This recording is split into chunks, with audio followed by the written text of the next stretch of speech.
here with Andrew Thornton, and he has brought some amazing fabric book pages for part of a collaborative journal, right? Yeah, it started off as a project for 6 different artists to work together.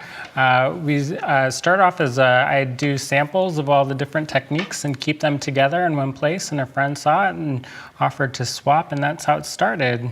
So cool. Now you're starting obviously with fabric, with canvas. Yeah, and all of the projects start off with the same piece of canvas, and it's literally a blank canvas. So that's how we get started. Cool. What I'm going to do first to get going is to hem the side, and I'm just putting a simple zigzag stitch along the edge, and this will help the canvas from fraying as we work with it, which is such a smart idea. Yeah, and this really started as kind of like a sampler, an old-fashioned sampler kind of cross between that and artist trading cards, but on a little bit larger scale. I was going to say, you get so much more real estate with this as opposed to an artist trading card. Yeah. And I like it. So what we're going to do is set grommets. And the grommets are great because they're kind of like the universal binder between all the project pieces. All of the pieces have all the grommets. So all of the pieces will read horizontally. And also you can hang these on the wall. You can put them in different books. You can swap them. You can. Great for making a banner, super easy. Just put a string through them. You can string them all up, sort of Day of the Dead style, as if they're little flags or something. Flag. So what I'm going to do is take a grommet, and I'm going to take a pen and just mark out the inner core. If you don't have a die that's specifically this shape, I use a hole punch and kind of just eat away at the inside of the hole. So you're going to use a smaller hole punch and just kind of, I mean, for lack of a better term, you were actually saying it, eat it away. You just kind of perforate all over the place. Yeah, you just chew it up, and that gives it kind of the indentation. And I'm going to take the scissors and give it a little bit of a haircut, and that way it's a perfect little circle. Perfect. And so we're going to take the grommet, and there's 2 pieces to the grommet, and there's the bottom, which we slip on, and we're going to put the top on.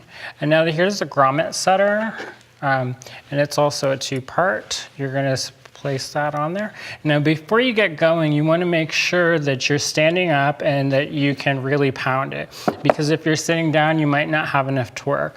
Also, you want to make sure that if you're on a table that isn't super sturdy, that you're on the post of the table, because that way you'll get the most bang for your buck, literally. I was going to say, totally literally. Also, you'll want to put something hard down, like a steel bench block, and the steel bench block will help it hammer flat. So I'm going to use this big kind of hardware hammer. Don't use your jeweler hammers. They're just not strong enough or heavy enough.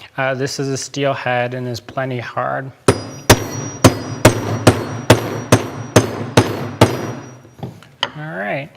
You can hammer this a little flatter. If you do, sometimes this will get stuck and you just pry it loose. And how do you know when it's set? It will be completely flush to the surface of the canvas. I see, you have one there that is. Now I know there's a step before we can actually start talking about that canvas, right? And also, if you can't find grommets, which you can find grommets and flags, but they'll call it an extra large eyelet. Cool, so take me down now through what we're doing here. Okay, so we've got our prepared canvas, and we put just a light layer of gesso. And to get this effect, what we're going to do is just take a little bit of acrylic paint and some water and just kind of loosely give it a wash. And you'll just do this wash, and it'll soak through, and it will kind of give it a... So the gesso is giving the canvas tooth, and it's giving it some weight, and it's making so the paint will spread across, and then I get to have a part in this, right? Yeah. I get to dump the salt. Super exciting. That's probably too much salt, but you know. A little too much, but that's okay. And then I just kind of loosely drew an image with this I love the soft, sketchy look of it. Like you're not worried about your lines being perfect. Yeah, and I think that you get to bring out those kind of shapes by going in and getting this kind of opaque pops of color in shapes and solids. And it's kind of like a Kandinsky in his kind of abstract and kind of loose kind of poetry of different shapes moving together. And what you'll do is, if you don't want to have that solid, you can take this and dilute it and start at one edge and take the water and wash it in. And what you'll do is create a gradiated effect. You know what I find so interesting is you work with such a small, fine brush. That really gets into do some details. With this piece, if you're going to do the total color, you'll want to use a much larger brush, and then you can get more coverage.